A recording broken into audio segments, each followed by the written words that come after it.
به نام خداوند بخشنده و مهربان. و بعد السلام علیکم دوستان عزیز و گرامی. گفته مشهوری است در شبکه ها، مثل من شاید دیدید شنیدید، میگن خیریت که کلید جنت دست شما نیست. این بحث وقتا گرم می شود که نفری را از دوستانی که به دعوت مشغولند نصیحت کنند و یا عملی غیر شرعی او را محکوم کنند، یا بیشتر وقتا بحث این مسئله گرم می شود که یکی از شخصیت های مشهور که کافر باشد از دنیا گذرد. ایده در پایان خبری وفات او می نویسند خدا رحمتش کند یا جایش جنت باشد، و کسانی دیگر این رفتار آنها را وقتا محکوم می کنند.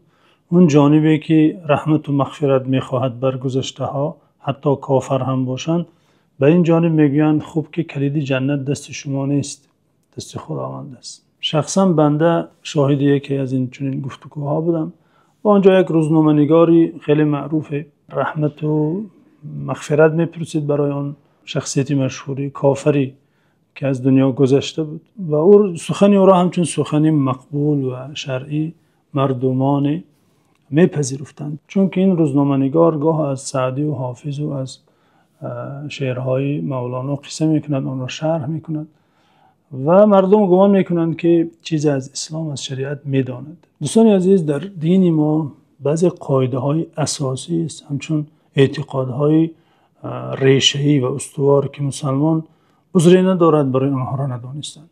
یعنی حتما باید از آن قاعده های اساسی اعتقادی آگاه باشد، اعتقاد خود را درست کند. این کلمه در ذات خود عیبی ندارد، یعنی رحمت خداوند در دست کسی نیست، کلید جنت دست کسی نیست. این سخن هیچ غباری ندارد، هیچ اشکالی ندارد. اما این سخن جای گفته می شود که جای ناجاست.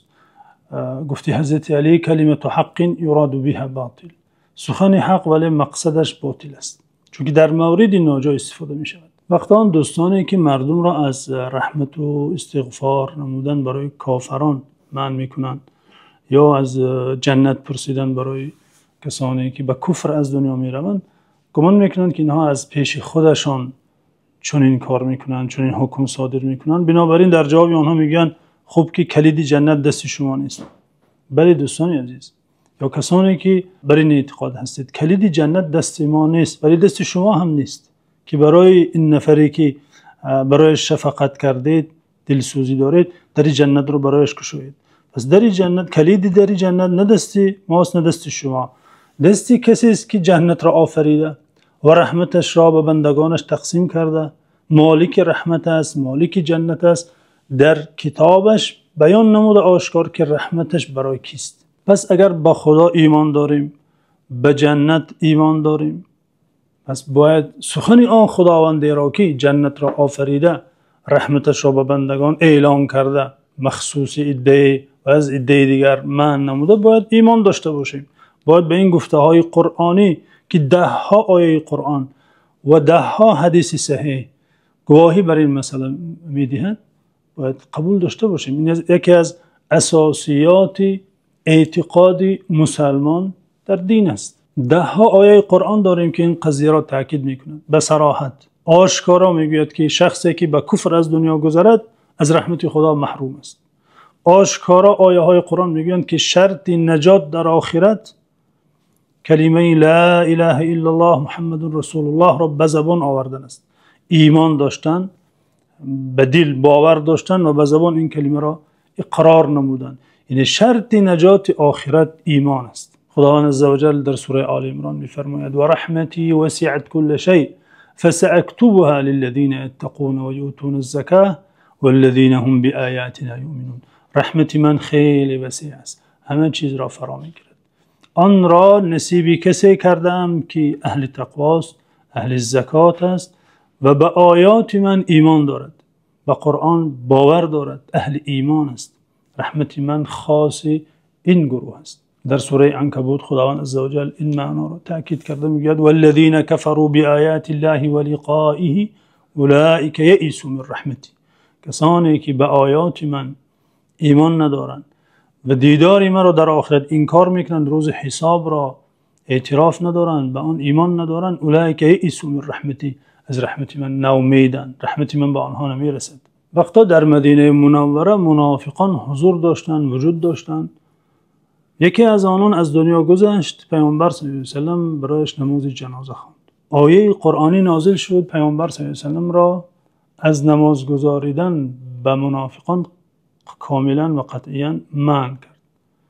خداوند عزوجل به پیامبر صلی الله علیه و سلم گفت ولا تصلی علی احد منهم مات ابدا ولا تقم علی قبره. به هیچ یکی آنان از این پس نماز جنازه مخوان. نماز جنازه معنایش استغفار پرسیدن است، دعاست. یعنی نماز کامل نیست، نامش نماز جنازه است، اما مضمون آن، مقصد آن دعا بر میت است. خداوند عزوجل فرمود لا تصلی علی احد منهم مات ابدا ولا تقم علی قبره. به هیچ یکی آنها دیگر نماز جنازه نخوان. بالای قبرش هم نیست، زیرا آنها به خدا و پیامبر کافرند. آیه صریح‌تری شدیدتری در قرآن وجود دارد در این مسئله. در سوره توبه خداوند عزوجل می‌فرماید ما كان للنبي والذين آمنوا أن يستغفروا للمشركين ولو كانوا أولي قربى من بعد ما تبين لهم أنهم أصحاب الجحيم. پیامبر و مؤمنان حق ندارند برای مشرکان استغفار طلب کنند. حق ندارند گویند خدایا مغفرتش کن، خدایا رحمتش کن. برای مشرکان حق ندارند استغفار طلب کنند ولو كانوا أولي قربى، حتی اگر آن مشرک خیشتوارشان باشد، حتی پدرشون باشد، پسرانشون باشد، اجدادشون باشد، اجازه نیست.